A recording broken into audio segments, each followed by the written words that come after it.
নমস্কার। ব্যঞ্জন সন্ধির আছে একটি বিশেষ নিয়ম শিখে নেব। দেখুন, নিয়মে লেখা রয়েছে নয়ের পর অর্থাৎ দন্তের নয়ের পর যদি তালব্যস্ব, মূর্ধন্যস্ব, দন্তস্ব এবং হ থাকলে দন্তের ন স্থানে অনুস্বর বসে। অর্থাৎ দন্তের নয়ের পর যদি এই চারটি বর্ণের কোনো একটি বর্ণ থাকে তাহলেই আমরা দন্তের নয় স্থানে কি লিখবো? অনুস্বর। দেখুন এখানে লেখা রয়েছে পয়রা ফোলা, তালব্যস্ব, দন্তের ন, অর্থাৎ শেষে আমরা ন পাচ্ছি আর এটা প্রথমে পাচ্ছি দন্তেস্ব। তাহলে লিখবো কি?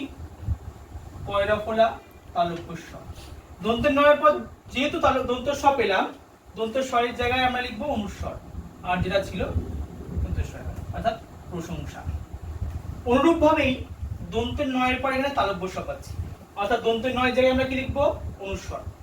দ অনুস্বর, তালব্যস্ব, দন্তের ন। এবার আপনাদের কাছে প্রশ্ন, এই দুটি শব্দের যদি সন্ধি করা হয় তাহলে কি হবে? ধন্যবাদ।